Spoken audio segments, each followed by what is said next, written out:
Hi, my name is Khleif, and I'm the host of the Lifetime Cash Flow Through Real Estate Investing podcast. And every week I interview multifamily rock stars, and we talk about how they've built incredible wealth for themselves and their families through multifamily properties. So hit the like and subscribe buttons to get notified every Monday when a new episode comes out. Let's get to it. Welcome to another edition of How to Build Lifetime Cash Flow Through Real Estate Investing. I'm Khleif, and I am thrilled you're here. And we are taking a detour on this interview and this podcast today because we're going to talk about a different asset class that I've actually never talked about on the show. Okay, and that's office and industrial. And I've got Cody Payne, who's a senior VP with Colliers in the DFW area. And he's been in the business forever. And we're going to talk about why he loves his asset class and let's have some fun today. Welcome to the show, brother. Yeah. Hey, no, appreciate you. Thanks for having me on. Sure. So why don't you give us a little background on you and why you love real estate, and then, a little better bio than I did. I've got a big, long one here, but I figured you could do a better job of introducing yourself than me. So yeah, if you do that, and then we'll go from there. Yeah, no, I appreciate it. So obviously what me and my team specialize in is selling office and industrial buildings. I started my career leasing for many, many years, and then we just kind of converted to, full-time investment sales, and that's what we've done for a long time. And, we, like I was telling you kind of beforehand, we work with a lot of cross-asset buyers, especially when, markets get a little shifty like it is now, that look into our product type. And so the flex office, industrial, warehouse, is very, very popular right now. So, and as we talked about, we wanted to come up with how we could add the most value to my listener base. And so we'll just project your asset class as an alternative. So talk about why you love it, and maybe give a little more description and the sorts of assets that you deal with. I mean, flex office, size, so on and so forth. But let's start with that, and then let's talk about how you finance those deals. Yeah, no, absolutely. And so obviously there's several sectors of this product type. And so one that I probably really want to hone in on a lot is the small bay, what we call flex industrial, where it's, an industrial business park, but made up of smaller tenants that range anywhere from 1,000 to 5,000 to 10,000 square feet. And I think the reason that we get such an influx of buyers from the multifamily side on that is because it can be ran very similar to a multifamily complex. And in many cases, a lot of them have their property managers manage these buildings as well. And so I think there's a lot of uniqueness to it. The asset class continues to grow, continues to expand, especially in Dallas-Fort Worth. Still building a lot of buyer seller activity. A lot of institutions have even gotten into the smaller stuff, obviously in portfolio size. And then on the lending side, hold on. Before you go there, hold on. So what you're talking about basically is you're talking about, some buildings, maybe one building, but lots of, or not lots, but multiple tenants, 1,000 to 3,000 square feet. They've got a warehouse in the back. They've got an office in the front. Maybe they're a contractor or a manufacturer or whatever. And you're buying the building and leasing these individual units. Is that the description? Absolutely. And you're absolutely right. I mean, your tenants can be anywhere from, landscapers, pool companies, electricians, plumbers. Right. And so, anytime you've got, building going online out here, homes, multifamily, hotels, retails, anytime you have that, you've got a lot of these guys.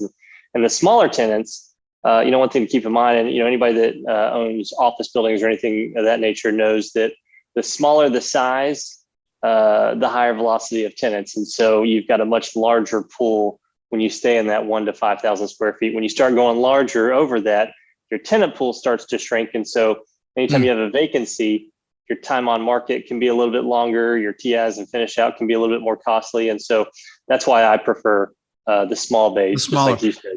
Yeah, no, I've seen those where they were condos where you could, people could buy their own space. So you've got that, and then you've got, just like, I guess, like residential condos and apartments. You've got kind of the same dynamic where somebody rents instead of buys. So now let's talk about, obviously in the multifamily space, you can do a joint venture, you can syndicate. I'm assuming it's the same in your asset class. Yes. Absolutely. And also just depend on that condo thing that you said. Okay. We've had a lot of people, it's not as huge out here in Texas, but in other states it is. And so we've had a lot of people actually buy flex industrial parks out here and condo them and sell them off individually and have made huge profit margins on that. Okay. Interesting. So, I mean, that certainly, and we've gone through those same, obviously those same cycles in the multifamily space as well, where people will take a nice complex and turn it into condos. So talk about, what is different about debt as it relates to your asset class, if anything. So in many cases, in our side, it's very rare that you see bridge debt put on stuff. We do see it, but not near as much. And I know that that's very prominent on the multifamily side. On our side, let me add something to that. Okay, I think there's going to be a lot of pain over that bridge debt from these last few years and what's coming. I really believe that.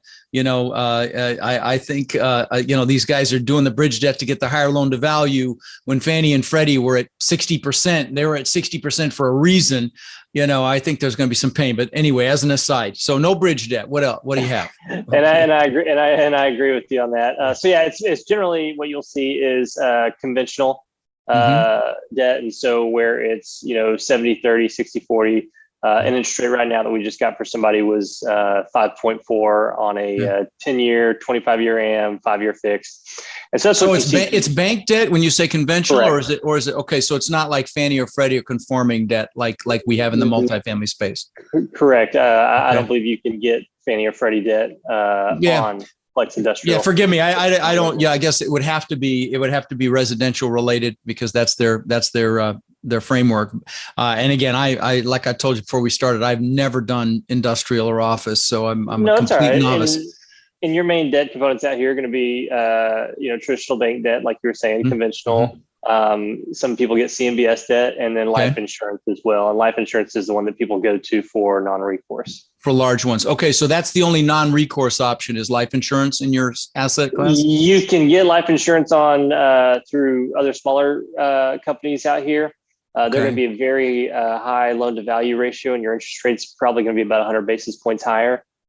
So that's one thing to keep in mind. But on a lot of this stuff, we really have a pushback on guarantees and doing a traditional conventional.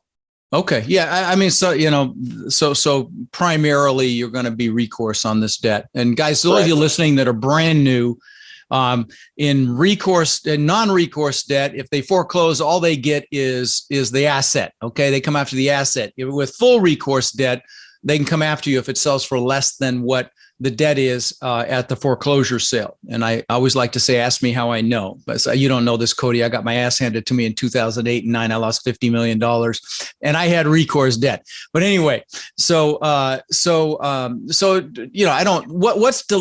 historically, what has the default climate been like on your asset class? So I would say you saw that more in the office sector, on the traditional office buildings, more than the flex and industrial. Because I went through the 2008-9 crash, like you said, and we saw that more on the office sector. We didn't even really see a whole lot of it out here in Texas, as much as I think a lot of other states saw. But it was really, really rare to see it on the industrial side. I couldn't even tell you. I think we had one that came back from Lehman Brothers in 2010.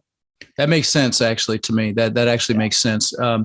Okay, and so you syndicate it just like you would a multifamily asset. That's really no different. You raise money that way. Do you find a different type of investor likes your asset versus maybe a multifamily syndication, or is it the same? No, I mean, so you've got your traditional flex office, warehouse, industrial investors that always invest in it. We get people from the retail sector and the hotel sector.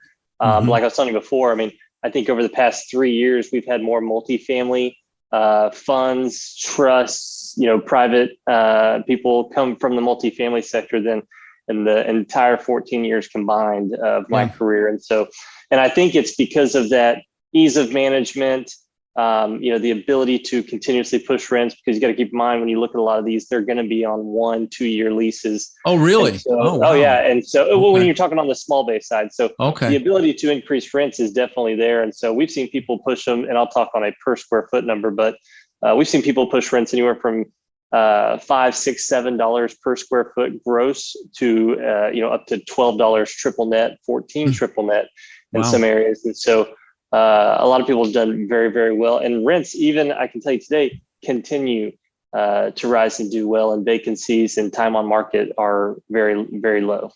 Okay. So when you are looking for flex office, which let's just stay there. So when you're looking for that type of, or flex industrial, whatever you call it, where it's an office and a warehouse, what are some of the factors? I mean, to me, it's probably common sense, but what are some of the factors that you look for? I assume you want to be near a highway, centrally located. I mean, it doesn't matter that you have visibility because that's usually pretty irrelevant. But maybe not. You tell me. What do you want to look for if you're evaluating this particular asset? So, and obviously that's a great question. Obviously, location on anything is going to be key. However, you won't see a lot of these with, highway frontage and things of that nature. You'll see that more on the big box side. I think the biggest thing to look for on these is as little office finish out as possible, where each tenant has a roll-up door, preferably, obviously, grade level. If there's dock high on the back, that's perfect. And then if you can find any with a fenced-in storage yard, or side storage or anything of that nature, that's always a plus, always huge. And that will obviously drive your rents up as well. But really just having access to it is really going to be your main driver. There's lots of. So when you said roll up door in the back, you said grade level. So not level with the back of the truck, but just at whatever the ground is, ground level. So they can drive their vehicles in. Correct. And so anytime you're dealing with, 1,000 to 5,000 square feet, it's going to be very rare that they're going to have 18 wheelers pulling up. Gotcha. And that's a dock, that's a dock high. And so a lot of these guys have the grade level because they can drive trailers in, they can drive trucks in, they can pull equipment in and out much easier. And, obviously if you have dock high, then you're going to be dealing with 18 wheelers coming in a lot more. And that's, obviously. That makes sense. I wouldn't have thought of that, but that makes complete sense. Now when you're, is there a ceiling height that's the most desirable? Is there a garage height the door height that's most desirable? So obviously with ceiling height, I will always tell you the higher, the better. The higher, the better, right. So we'll see any of these as low as 12 feet high, up to, 20 some odd feet high. And so I think your median range is going to be around 16 to 18.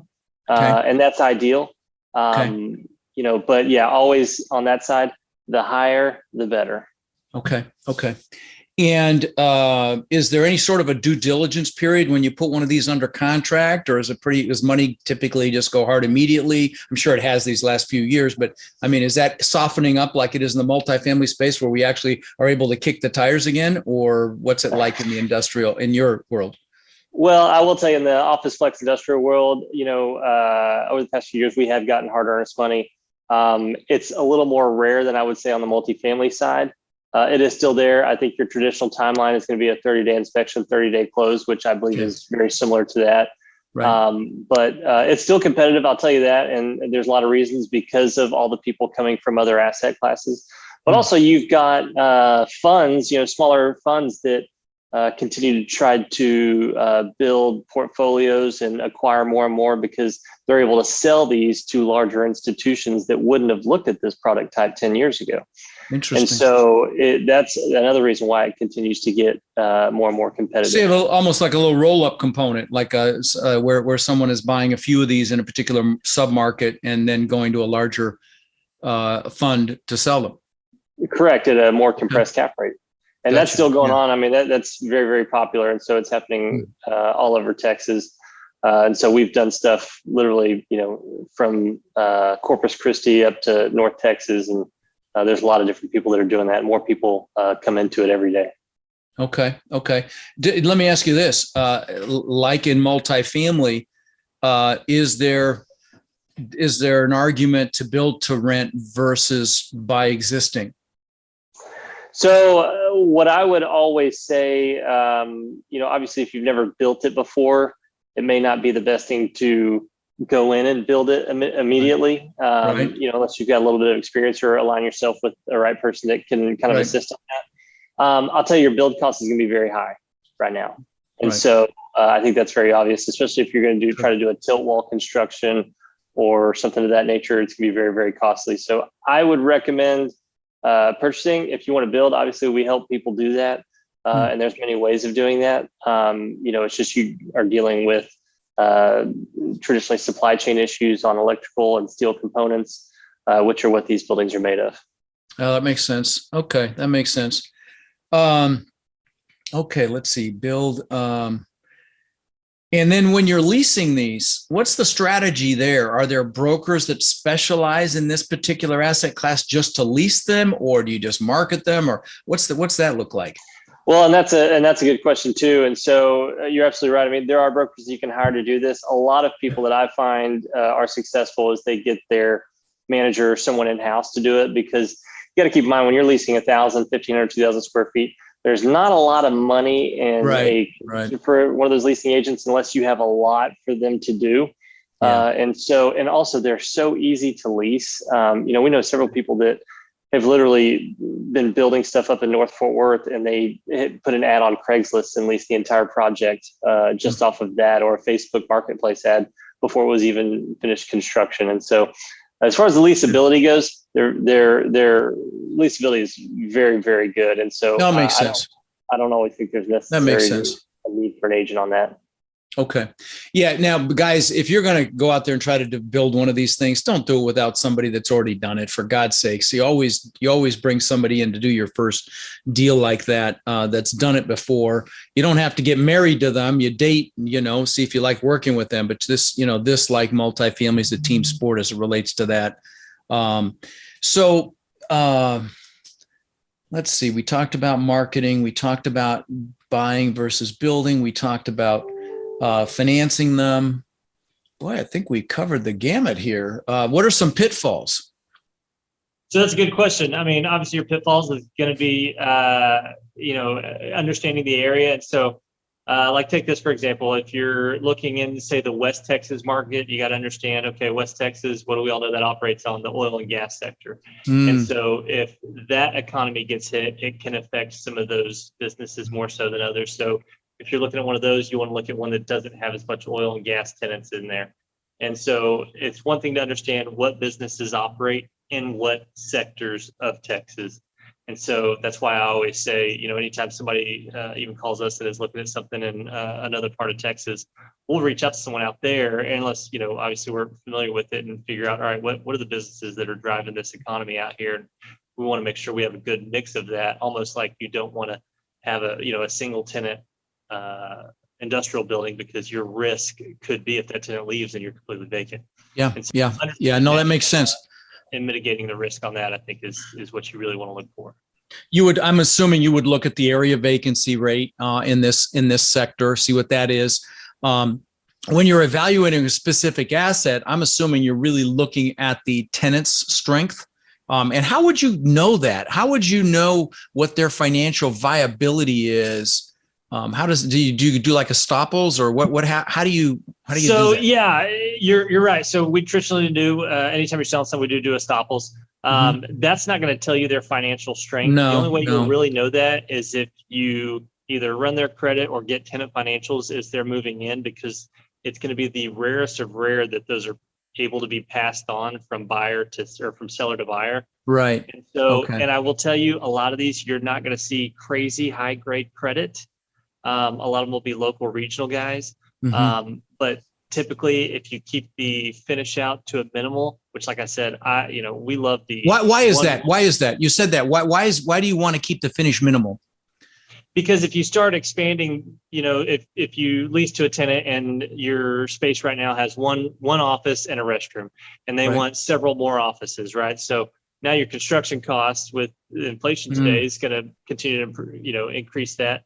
And then whenever they leave, the next person is probably not going to want that same exact space. So now you're having to demo that and bring it back to a one. That makes sense. And so we typically advise people, look, just offer this.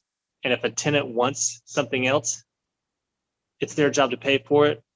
Or in some cases, it's best not to do the deal. Gotcha. Because we've seen some of these where people have gotten spaces back and there's a lot of office finish out in there. And so next thing you know, you're spending $10,000 just to demo it back to one room and a restroom. Yep.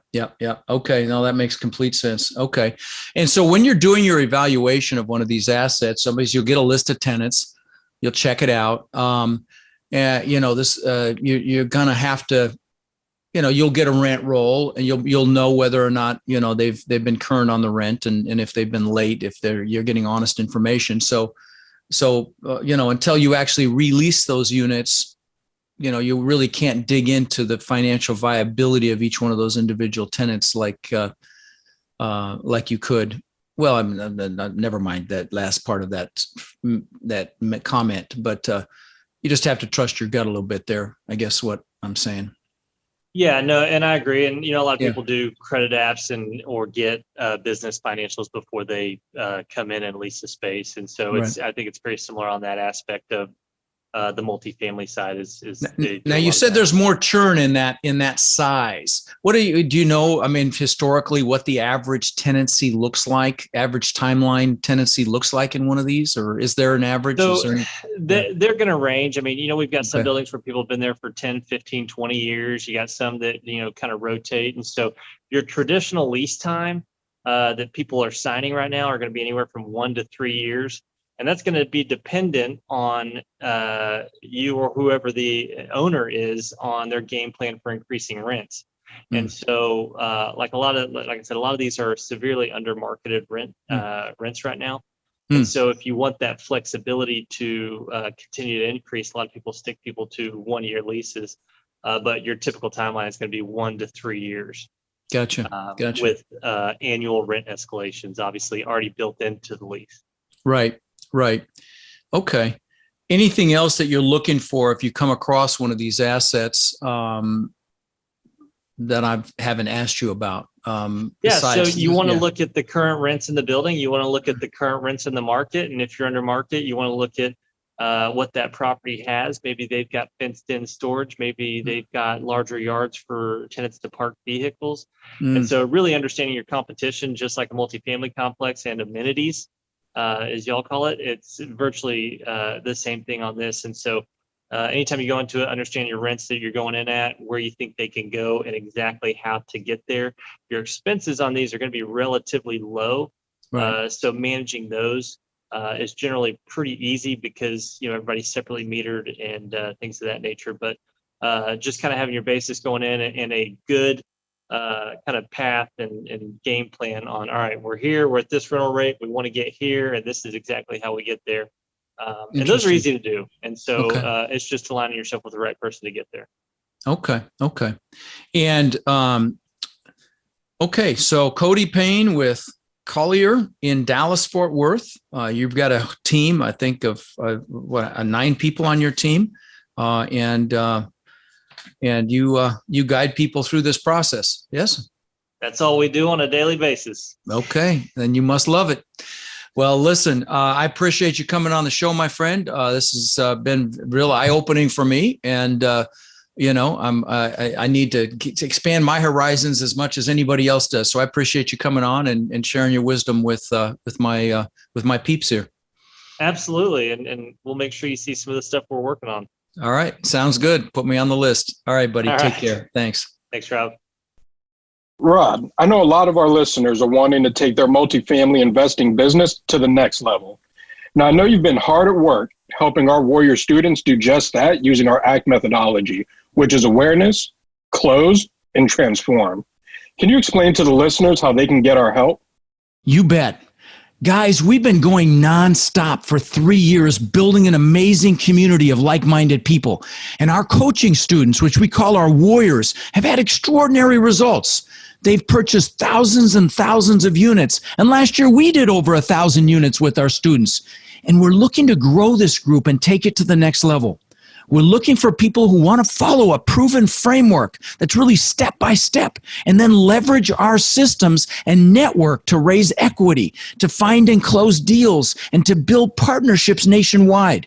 Now, our warrior community is finding success in any market cycle. So if you're interested in finding out more about how you can become more of our our incredible network and take advantage of the incredible opportunities that are coming very soon. Apply to work with us at mentorwithrod.com or text CRUSH to 72345 and we'll set up a call so you can check us out and we can check you out. That's mentorwithrod.com or text CRUSH to 72345.